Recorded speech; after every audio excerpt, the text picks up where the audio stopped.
Ouais, Babi a aussi information, tout est juste, tout est clair. Jeunesse congolaise au travail, il y a grand prêtre responsable, Pierre Moulumba. Oh, Chenegito Kona Taya, Babebe Nzambea. Image Gito Kona formé à Congo, Basakolanda, Chabango Basalirie, Yo, Lalele, Bolokena Leli, Zambia Batela Yoe, Pierre Moulumba na Ebio, Koko Mako, Wereus. Bazomi wana ezali tukumbale na motoba le mborabotage c'était RDC ezali penza na litomba linene boingeli bomokambe kolo Blaise Bokotia makambo mabale. Bien sûr Mathieu Modibango, vous avez raison.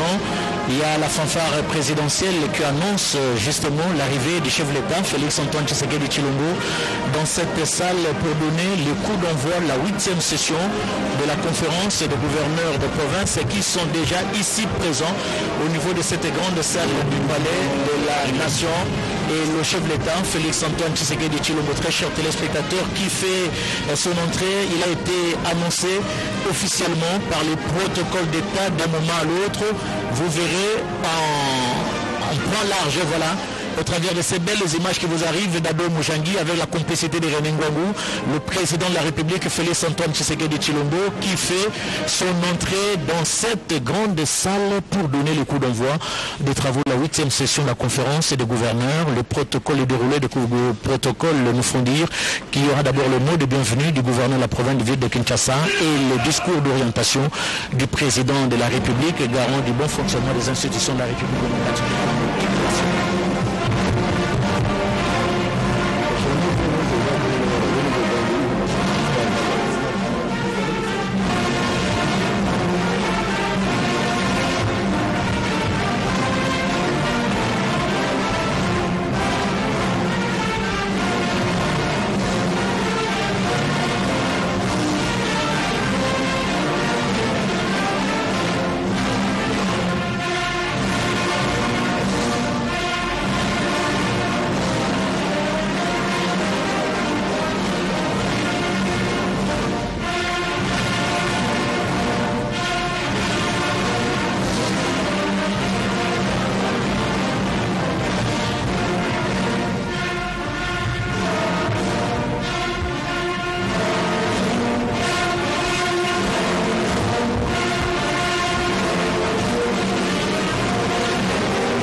La cérémonie avec les protocoles d'État. Excellence, Monsieur le Président de la République, avec l'expression de hommage les plus déférents.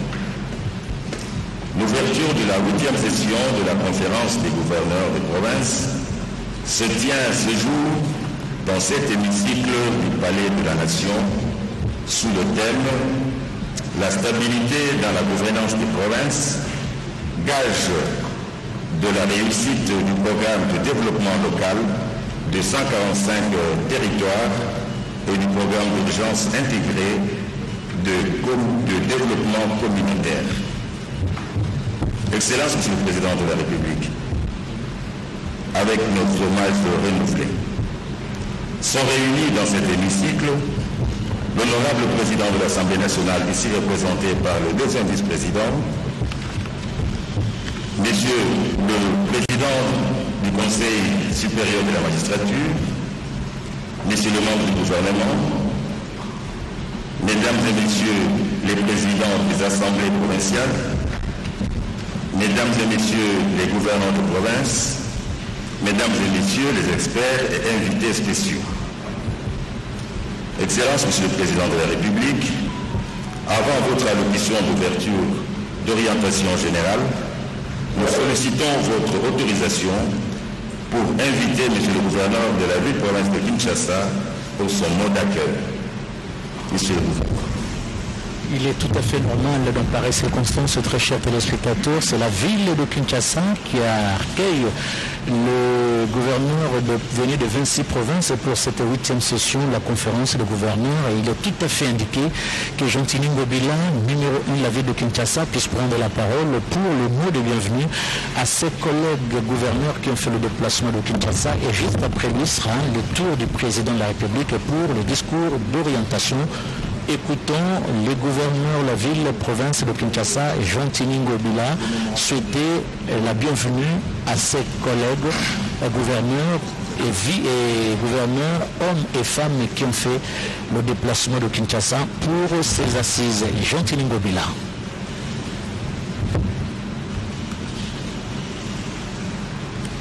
Excellence, Monsieur le Président de la République, chef de l'État, avec l'expression de nos hommages le plus déférents.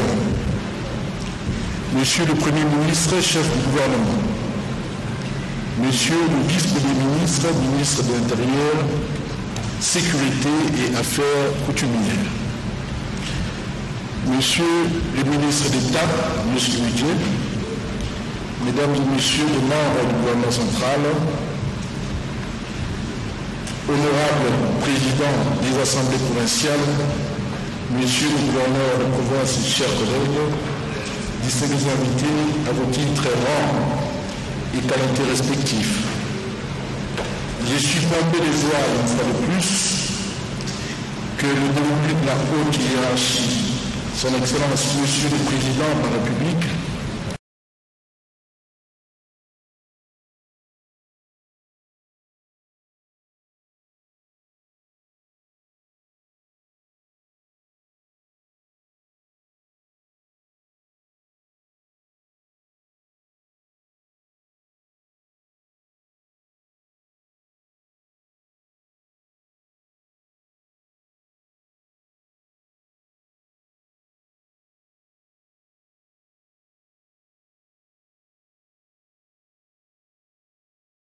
province. À cet effet, je me fais le devoir de souhaiter aux uns et aux autres, venus de notre province du pays, la bienvenue dans la ville de Kinshasa, capitale de la République démocratique du Congo et siège des institutions de la République. Soyez en paix, soyez en sécurité, soyez à l'aise car c'est votre ville, c'est la capitale de notre pays. Je note que cette 8e session de la conférence des gouverneurs de province se tient dans la période de festivités de fin d'année. J'ai saisi cette occasion pour présenter au nom des Quinois et aux Mériforts le vœu de paix, de bonheur, de prospérité et de succès au président de la République, chef de l'État, et à sa famille pour l'année 2022 qui pointe à l'horizon. Je présente le même vœu au Premier ministre, aux membres du gouvernement, aux collègues gouverneurs de province, aux participants et à tous les invités ici présents. Puisse les très hauts nous gratifier d'un œil miséricordieux au cours de cette nouvelle année et qu'il dispose des circonstances et des temps favorables pour l'épanouissement de tout un chacun de nous. Je note en second lieu que nous tenons cette session de la conférence de gouverneurs de province dans un contexte particulier lié à la 4e vague de la pandémie à coronavirus Covid-19 qui constitue une réelle menace multiforme pour le développement de notre pays en général et de la ville de Kinshasa en particulier.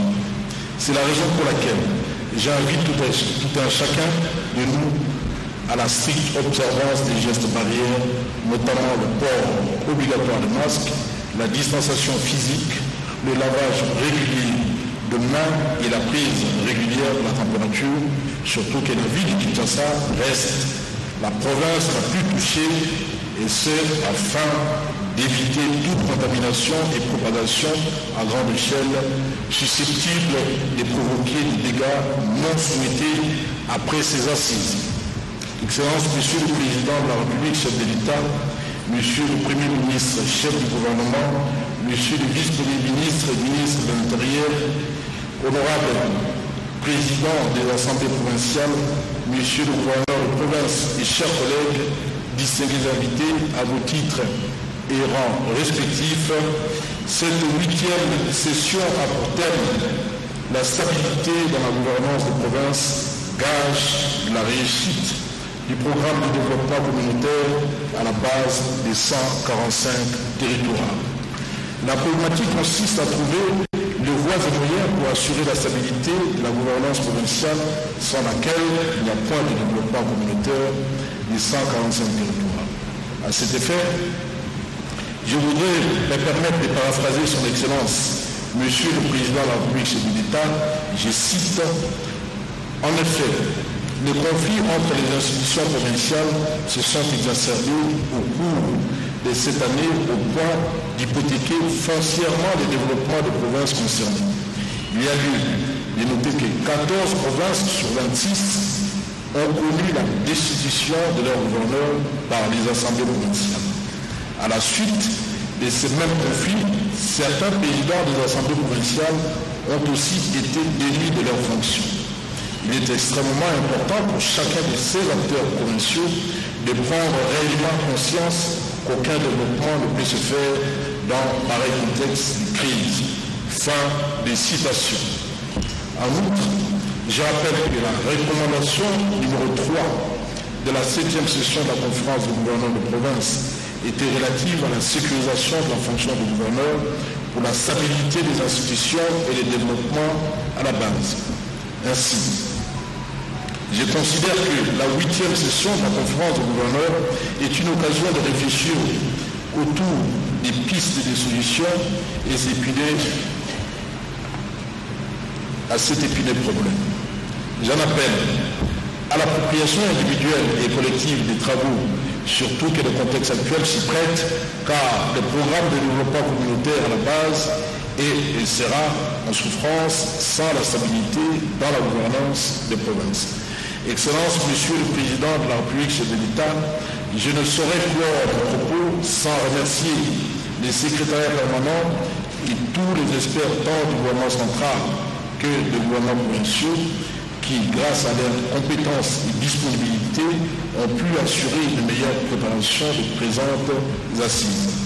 Je souhaite aux uns et aux autres un agréable séjour et de fructueux travaux. Je vous remercie. Excellence, Monsieur le Président de la République, avec votre autorisation, je voudrais inviter ici à cette tribune mon collègue Pancras Bongo, qui est lui le porte-parole du gouverneur de province, à lire le mémorandum du gouverneur de province.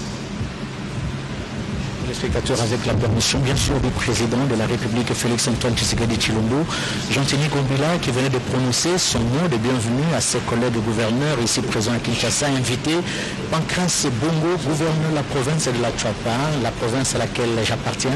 C'est mon gouverneur qui prend la parole pour le mémorandum des gouverneurs, parce que c'est lui qui est le porte-parole des gouverneurs de province, et on va l'écouter d'un moment à l'autre. Pancras Bongo, qui vient de Bouende, chef de la province de la Tchouapa. On l'écoute.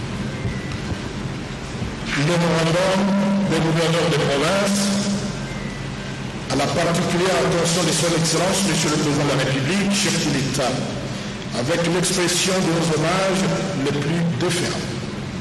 Concerne instabilité dans la gouvernance des provinces, frais au développement communautaire de 145 territoires, esquisse des solutions.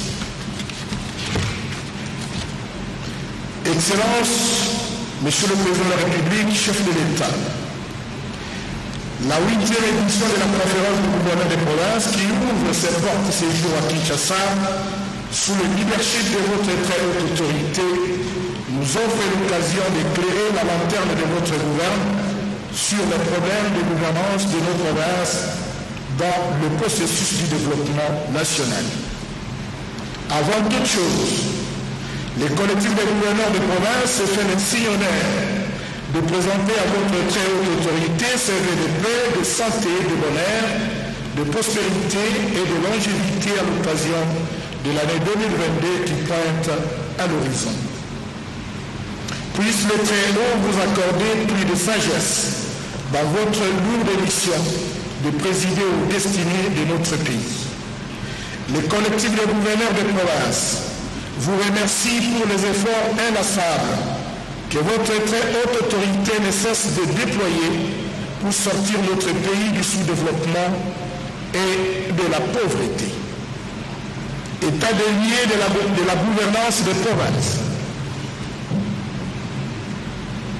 Face aux attentes de notre population, à votre volonté politique saluée par l'ensemble de notre population et aux opportunités qui s'offrent à nous, se dressent quelques défis majeurs à la gouvernance de nos provinces que le collectif des gouverneurs a pu résumer en ces termes. 1. L'instabilité politique dans les provinces, conséquence de 11 facteurs essentiels. 1. La lutte de positionnement des acteurs politiques nationaux visant à contrôler les provinces, lutte d'influence pour se positionner au niveau national. La résistance de certains acteurs politiques réfractaires au changement politique imprimé par votre très haute autorité depuis votre avènement à la magistrature suprême. Le manque de ressources financières pour la mise en œuvre des actions prédéfinies, surtout dans les provinces moins nanties. Le paiement sélectif et sporadique de la rétrocession due aux institutions provinciales permettant de payer les émoluments des exécutifs provinciaux. Sur ce point précis, il y a lieu de porter à la connaissance de votre très haute autorité que de tous les élus du peuple, députés nationaux, députés provinciaux, sénateurs, seuls les gouverneurs de province sont restés impayés depuis 31 mois. Avec eux, tous les membres des gouvernements provinciaux et leurs cabinets. Le versement sporadique des frais de fonctionnement sur fond des disparités qui semblent ne s'appuyer sur aucun critère objectif, mais plutôt sur des variables politiques ou régionales. Le paiement sélectif et sporadique des crédits d'investissement et le non-paiement des fonds secrets de recherche. La non-opérationnalité de la Caisse nationale de péréquation, le seul moyen pour réguler les inégalités constatées dans la redistribution du revenu national.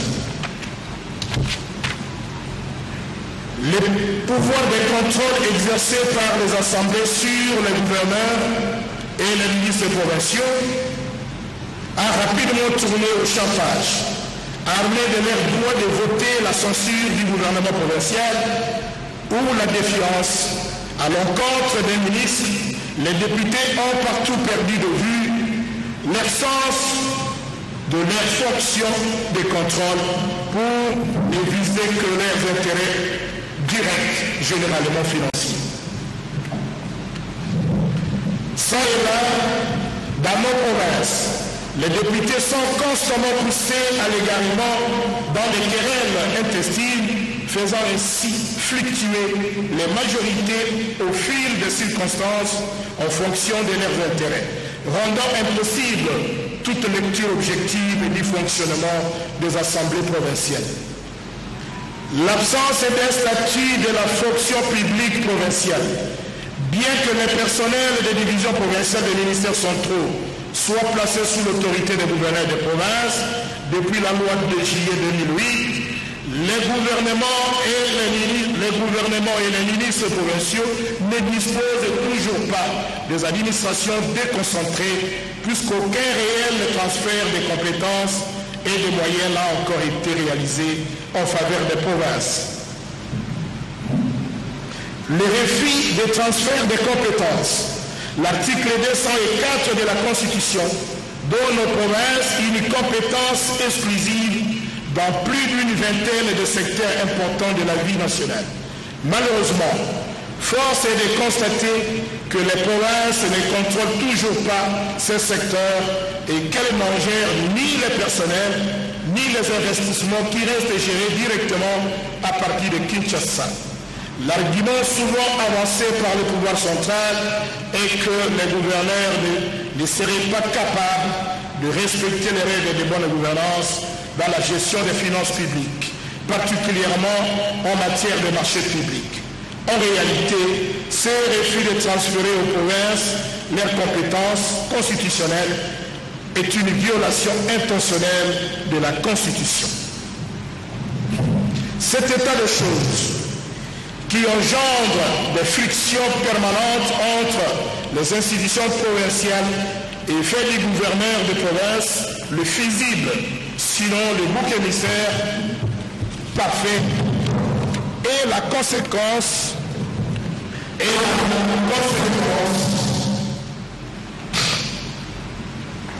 je cet état de choses qui engendre des frictions permanentes entre les institutions provinciales et fait des gouverneurs de province le fusible, sinon le bouc émissaire parfait, et la conséquence logique d'une décentralisation non assumée qui ne prend pas en compte les besoins réels de ces processus. Donc, l'humiliation quotidienne des gouverneurs de province.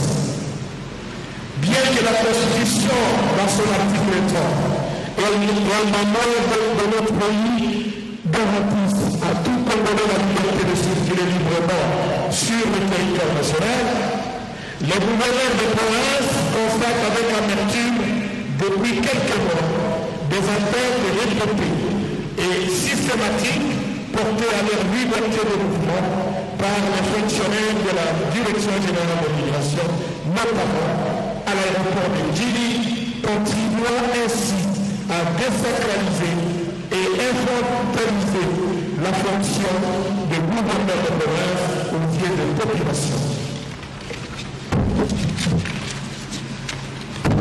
La dernière illustration en date est l'humiliation subie par le gouverneur de la province du Congo central, M. Arturo Yakuba, arrêté, traumatisé, ridiculisé et traîné dans les rues de la capitale par les services de sécurité comme un vulgaire monsieur, sans égard et sans aucune considération de son rang social, le 18 décembre 2021, pourtant revêtu de la qualité de représentant du chef de l'État en province.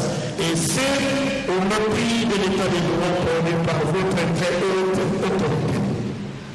À cet effet,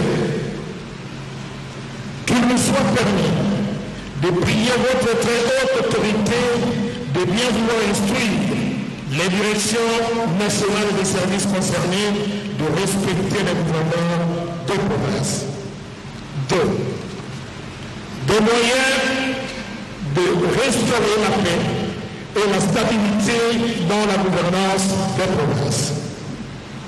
Parler de la stabilité de la gouvernance des provinces et de la réussite du programme communautaire à la base des 145 territoires équivaut à cogiter autour de la décentralisation et du chemin qu'elle a parcouru depuis 2007, année marquant le début de la première législature de la Troisième République. La question qu'on peut se poser au cours de la 8e édition de la conférence des gouverneurs de province porte sur la nature et les règles de la gouvernance des provinces.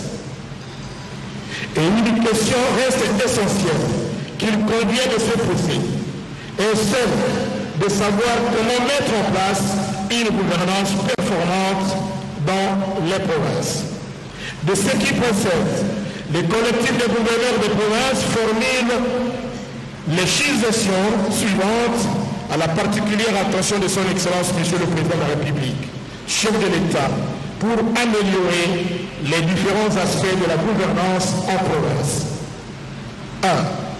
Le dépôt d'une requête en interprétation de l'article 138 de la Constitution, en ce que selon l'entendement de l'ensemble des gouverneurs de province, et de l'opinion de la majorité de la population, la motion de défiance ou de censure qui apparaît aux yeux de plusieurs assemblées provinciales comme une arme de déstabilisation des exécutifs provinciaux et un moyen de règlement des comptes, pire encore, un frein au développement durable des provinces, ne peut être utilisé que comme un mécanisme découlant d'un recours préalable à des moyens de formation ou de contrôle consacrés par la Constitution. 2. La mise sur pied d'un moratoire suspendant l'usage des motions de défiance et de censure par les assemblées provinciales pour le restant de l'actuelle législature, quitte à ce que ces dernières ne se limitent qu'au seul contrôle des gouvernements et des services publics provinciaux destinés à aiguiller l'action de ces derniers. 3.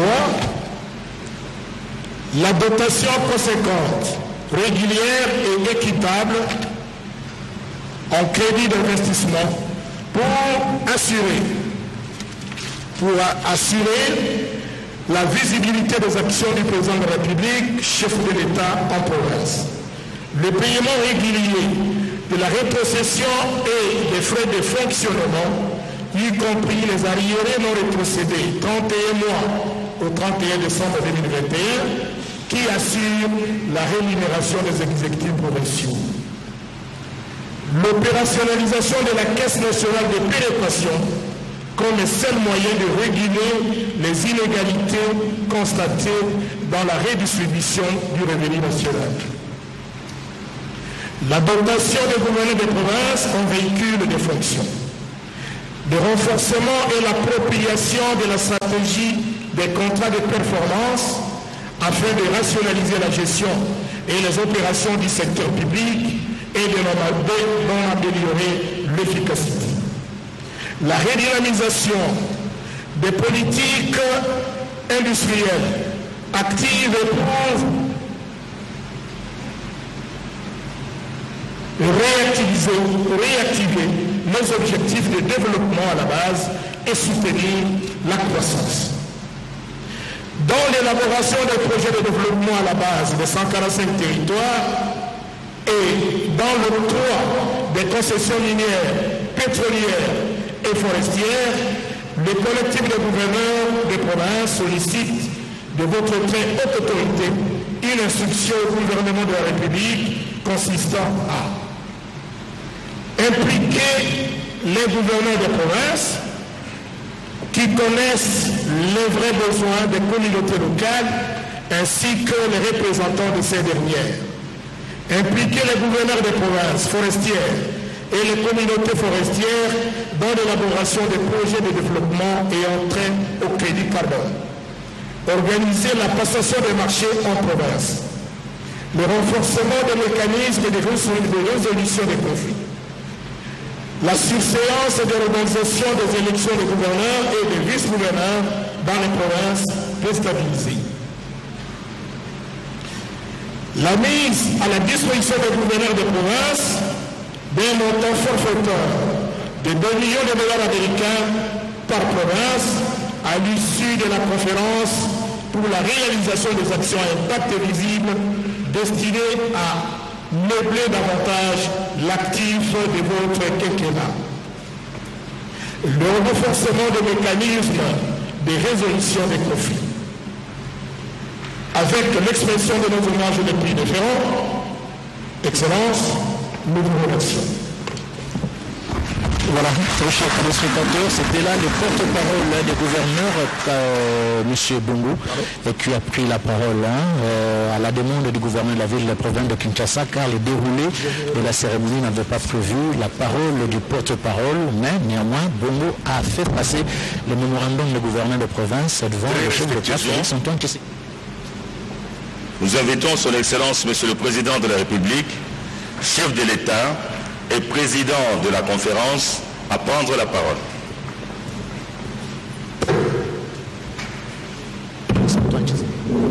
garant de la nation, garant du bon fonctionnement des institutions de la République démocratique du Congo, pour son discours d'orientation devant le gouverneur de province.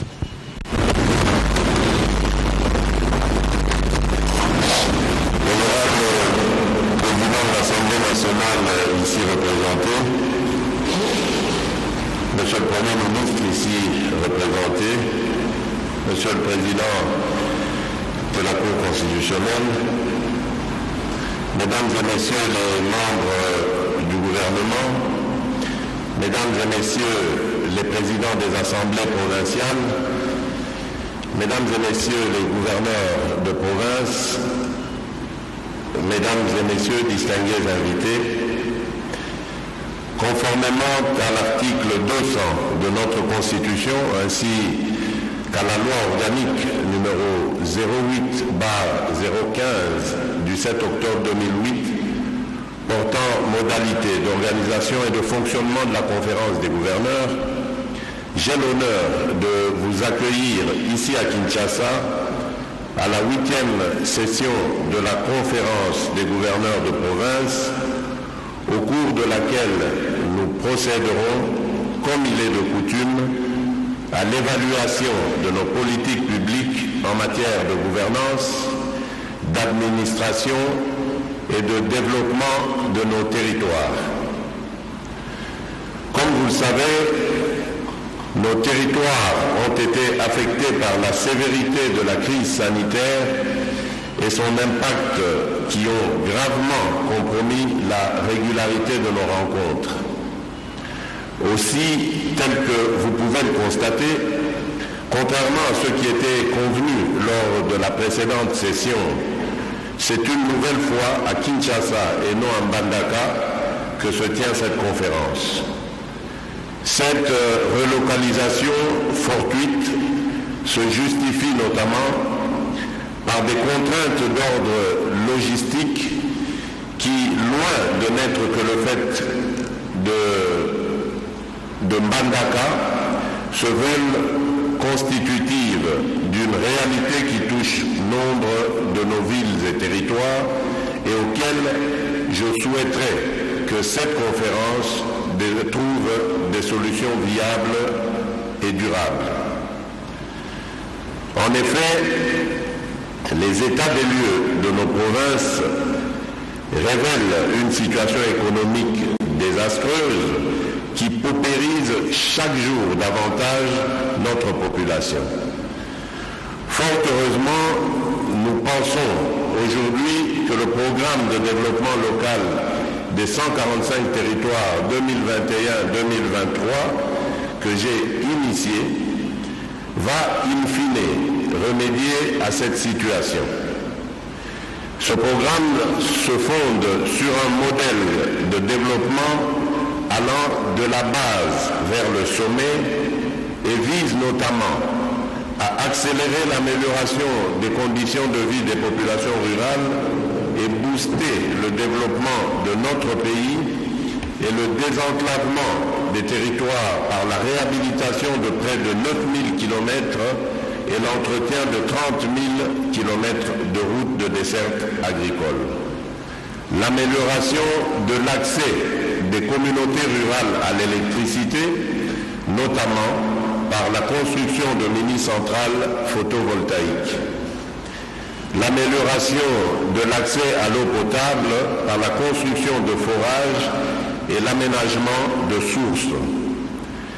La construction d'infrastructures économiques rurales, notamment par l'équipement de 748 centres de santé, plus de 1200 écoles, ainsi que l'aménagement de marchés modernes. Cependant, la mise en place du dit programme ainsi que son suivi devront nécessairement reposer sur les gouverneurs de province et plus particulièrement sur la stabilité institutionnelle des entités provinciales. Mesdames et messieurs, distingués invités, si mon argumentaire laisse transparaître quelques bémols dans la mise en œuvre effective de ce programme de développement pourtant salutaire, c'est particulièrement à cause du triste spectacle qui nous a été offert au cours de cette année 2021 par nos entités provinciales. Il vous souviendra, mesdames et messieurs, que j'évoquais au cours de mon adresse à la nation du 13 décembre dernier, devant les deux chambres du Parlement réunis en congrès, l'instabilité observée au sein des assemblées et des gouvernements provinciaux au point d'hypothéquer fondamentalement le développement des provinces concernées. En effet, sur les 26 provinces que compte la République démocratique du Congo, 14 ont connu la destitution de leur gouverneur par les assemblées provinciales. Dans certaines provinces, les présidents des assemblées provinciales ont aussi été démis de leurs fonctions.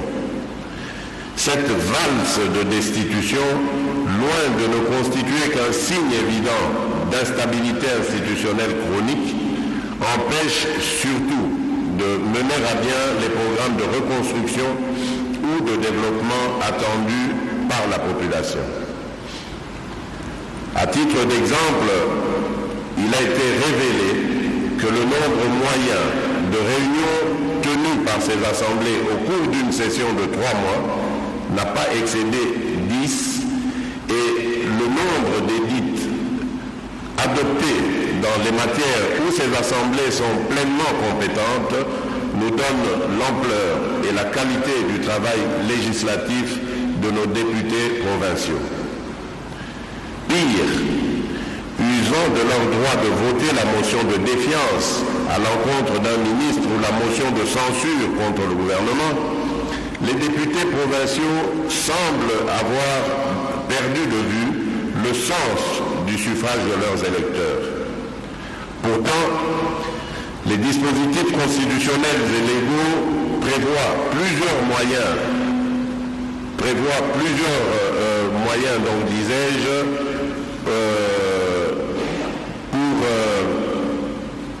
usant de leur...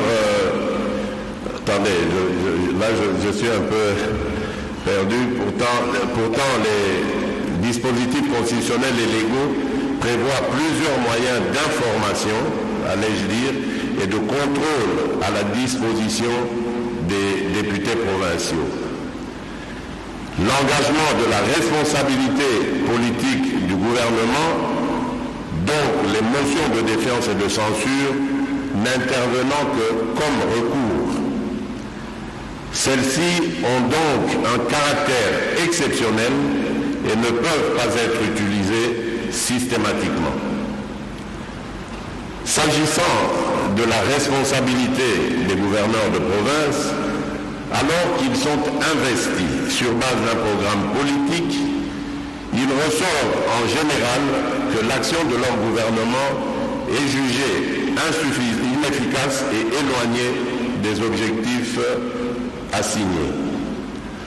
En outre, la plupart des motions votées par les assemblées provinciales renseignent que ces dernières sont généralement accusées de mégestion, de détournement, de deniers publics, de corruption, voire de spoliation. Mesdames et messieurs les gouverneurs de province, mes chers compatriotes, loin de vouloir faire de ces assises un procès, j'aimerais toutefois quelque peu m'appesantir en guise de rappel sur l'importance du rôle que vous jouez pour le fonctionnement et le développement de notre pays. En effet, conformément au principe dit de régionalisme politique qui transcende notre État et qui institue un double échelon de pouvoir, à savoir le pouvoir central, le pouvoir provincial, vous êtes, je vous le rappelle, dépositaire de l'autorité de l'État dans les provinces que vous dirigez, avec pour mission, entre autres, d'assurer la sauvegarde de l'intérêt national, le respect des lois et règlements de la République, de veiller à la sécurité et à l'ordre public en province. C'est à vous qu'il revient, en outre, d'assurer la continuité de l'État et du service public, ainsi que de porter et mettre en œuvre le développement de l'État au niveau local pour le bien-être de nos populations, aux côtés des assemblées provinciales dont vous êtes issus, qui ont, elles, pour responsabilité de légiférer et de contrôler l'exécutif provincial que vous incarnez. En tant qu'option de gouvernance politique, comme je le rappelais du reste à l'ouverture de nos assises lors de la précédente session, ce régionalisme politique est assis sur les principes fondamentaux ayant pour pilier la libre administration de la province ainsi que l'autonomie de gestion de ses ressources humaines, économiques, financières et techniques. Tous ces mécanismes fonctionnels sont imprimés d'une seule valeur suprême, le caractère uni et indivisible de la République démocratique du Congo. Par ces options ainsi déclinées, le constituant a voulu que la province et tout ce qu'elle comprend dans sa subdivision soit une composante politique et administrative du territoire de la République, dotée de la personnalité juridique, gérée par des organes propres et devants, grâce aux prérogatives qui lui sont reconnues, contribuer à consolider l'unité nationale et la démocratie, ainsi qu'à assurer une gestion équitable des ressources publiques et des services publics de l'État.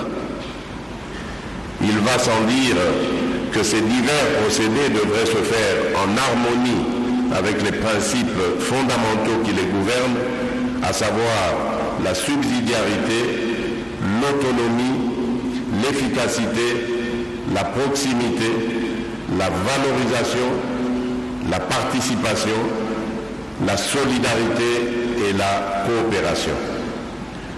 C'est pourquoi, d'une part, il revient donc à ces deux organes, Assemblée provinciale et gouvernement provincial, de travailler main dans la main afin de stabiliser nos provinces en y créant les conditions propices à un développement intégral, ce qui sans doute pourrait être un facteur d'attractivité des investisseurs, car ces deux institutions ne sont en réalité que les organes d'un seul corps.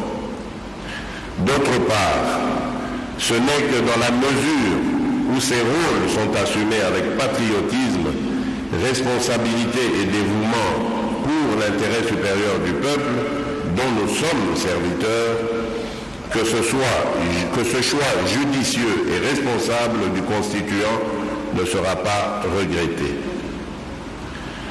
Honorable Président de l'Assemblée nationale ici représenté, Monsieur le Premier ministre ici représenté, Monsieur le Président de la Cour constitutionnelle, Mesdames et Messieurs les membres du gouvernement, Mesdames et Messieurs les présidents des assemblées provinciales, Mesdames et Messieurs les gouverneurs de province, Mesdames et Messieurs distingués invités, il est important de mettre en évidence l'impérative nécessité de créer des synergies entre les acteurs et les institutions autour d'une vision commune de la décentralisation dans un pays dont le développement ne saurait se bâtir uniquement à partir de Kinshasa.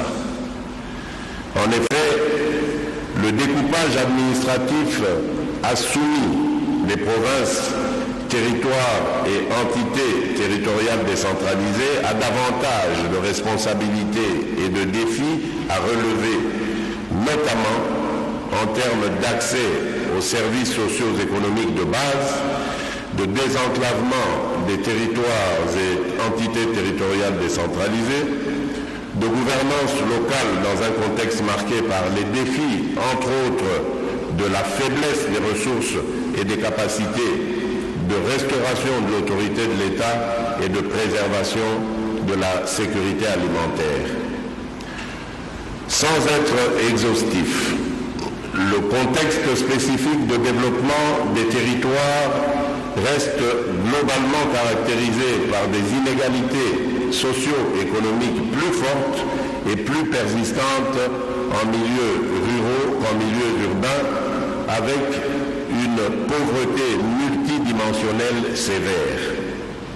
La répartition spatiale des fruits engrangés de la croissance économique de ces 10 dernières années, 6% en moyenne annuelle, a été inéquitable entre les villes et les territoires ruraux. Tiré par un nombre très limité de branches économiques peu créatrices d'emplois décents et sans lien tangible avec les économies rurales, cette croissance n'a quasiment pas touché le monde rural. Les territoires ruraux ont aussi souffert durant la période considérée du manque d'investissements productifs susceptibles de soutenir le développement de leurs économies. Près de 20 provinces sur 26, principalement rurales, affichent des niveaux de pauvreté supérieurs à la moyenne nationale, qui est de 64,5%, ce qui atteste encore une fois d'un degré élevé de pauvreté dans les milieux ruraux. Ces provinces présentent les caractéristiques communes suivantes. Premièrement, elles sont forestières, enclavées et sans infrastructure. Deuxièmement, leurs économies sont à dominance agricole et à faible productivité, vulnérables aux chocs climatiques et autres. Troisièmement, elles manquent de capacités humaines et institutionnelles. Et enfin, elles sont pour la plupart post-conflit ou émergeant des crises intercommunautaires ou humanitaires graves. En outre, seules 8 provinces atteindraient ou dépasseraient la moyenne du revenu national, exprimé en termes d'indice du revenu national en dollars américains bruts par habitant et en parité de pouvoir d'achat. Les 18 autres seraient en dessous de la moyenne nationale, corroborant l'existence de fortes inégalités de revenus prévalant dans le pays. Par ailleurs, l'indice de développement humain de 2019, ajusté aux inégalités, accuse une perte de 30,2%, dénotant un niveau élevé d'inégalité dans le pays.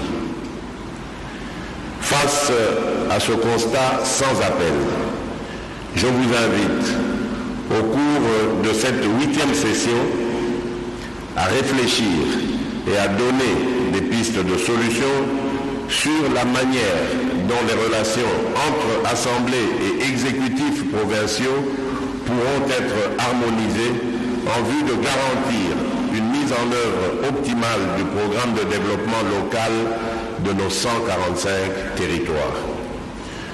Ce programme résulte de ma volonté politique de vaincre la pauvreté et les inégalités territoriales pour remédier aux inefficacités des politiques de croissance pro-pauvres engagées depuis des décennies en République démocratique du Congo.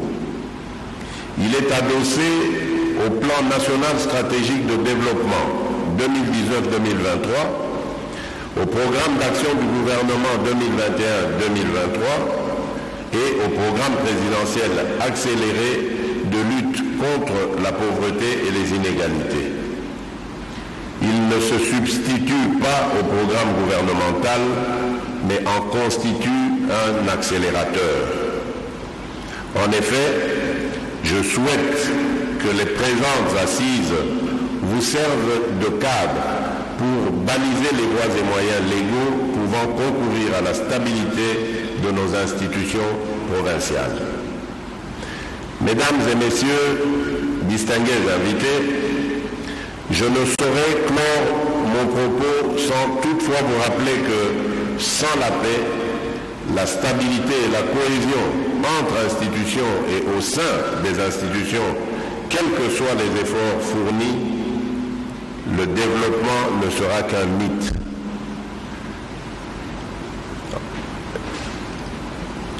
J'exhorte donc les participants à cette 8e session de la conférence des gouverneurs à proposer des recommandations dans le sens du renforcement des capacités et des fonctions de planification et de gestion du développement des territoires.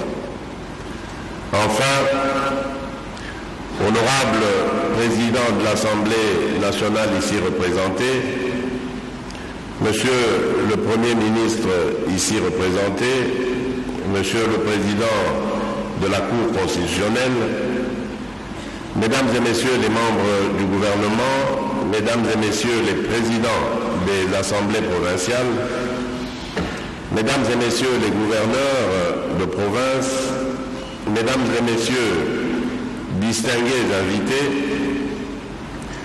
je déclare ouverte les assises de la 8e session de la conférence des gouverneurs de province placée sous le thème « La stabilité dans la gouvernance des provinces, gage de la réussite du programme de développement communautaire à la base des 145 territoires de la République démocratique du Congo » et je vous souhaite plein succès.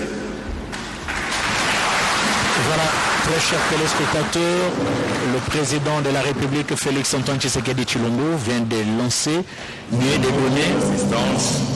Que les travaux de la en commission selon le programme établi. À présent, nous vous prions de vous lever pour saluer la sortie de son Excellence, Monsieur le Président de la République et le Président de la Conférence. Giscard Kousséma, le président de la République, vient de donner le coup d'envoi à la 8e session de la conférence des gouverneurs de province ici au niveau du Palais du Peuple. Les travaux vont se poursuivre en commission. Qu'est-ce qu'on peut retenir du discours présidentiel quand il a lancé le coup d'envoi de ces travaux? D'abord, c'est le constat qu'il fait, le diagnostic qu'il fait du conflit persistant entre les gouverneurs provinciaux et leurs assemblées provinciales. C'est donc le cadre ici pour pouvoir trouver des voies et moyens de travailler de manière harmonieuse. Et puis l'autre souci du président de la République, c'est celui de voir les provinces sortir de cet état de pauvreté, car a-t-il dit, sur les 26 provinces, près d'une vingtaine sont dans l'extrême pauvreté et que seules 8 provinces dont le revenu est dans le seuil du tolérable. Donc de manière générale, il y a cette extrême pauvreté, il y a la persistance des conflits et que c'est l'occasion ici pendant 2 jours pour ces gouverneurs de province, leurs présidents d'assemblée provinciale, de pouvoir trouver des voies et moyens pour qu'il y ait une parfaite collaboration et une synergie entre ces institutions. Donc pendant 2 jours, ici même au Palais de la Nation, le président des assemblées provinciales, les gouverneurs de province ainsi que d'autres experts vont devoir travailler à huis clos pour une évaluation sérieuse sur le fonctionnement des provinces. C'est qu'il est vrai que nous, on ne va pas continuer à couvrir les travaux en commission. Nous allons peut-être nous arrêter et avec le plaisir de retrouver les téléspectateurs demain pour la cérémonie de clôture. Nous osons croire que c'est le président de la République qui va procéder à la clôture de cette cérémonie. Le chef de l'État n'est pas encore sorti. Justement, il n'est pas sorti là. Ce qu'on voit sur ces images, c'est la nouvelle salle de réunion. Elle porte la dénomination de la salle du 24 janvier 2019. On se rappellera, c'est les jours de la prestation de serment ici même au parvis du palais de la Nation. Et le président de la République est en train de découvrir justement cette très belle salle qui a été aménagée par le directeur de cabinet Guylaine Yembo, que l'on voit d'ailleurs. Le président de la République est allé visiter donc cette salle qui répond à toutes les conditions, en tout cas de travail. Et c'est ce que le président de la République est allé voir. Voilà, de lustres jusqu'aux tables, tout a été remis à neuf dans cette salle. Ça se passe ici même au Palais de la Nation. C'est la nouvelle salle de réunion, celle qui donne droit au couloir qui va jusqu'au bureau privé du président de la République. C'est donc ici, au Palais de la Nation, la salle du 24 janvier 2019. Le jour de la prestation des serments du président de la République, Félix Antoine Tshisekedi Tshilombo. On y voit là tous les anciens chefs d'État, du premier Joseph Kasavubu jusqu'à l'avant-dernier, Joseph Kabila. Leurs portraits qui sont là, on les voit, voilà, Joseph Kasavubu, Joseph Désiré Mobutu, Laurent Désiré Kabila, Joseph Kabila. Et puis voilà, Félix Antoine Tshisekedi Tshilombo, le 5e. Tout a été bien aménagé dans cette salle de réunion avec un mécanisme de visioconférence, de visioprojection, bref, une salle qui répond aux standards internationaux. Et nous allons croire que ce soir, l'équipe de la presse présidentielle va nous proposer un reportage sur cette salle que les téléspectateurs ont eu l'occasion de découvrir tout au long de cette retransmission directe de la 8e session de la conférence des gouverneurs.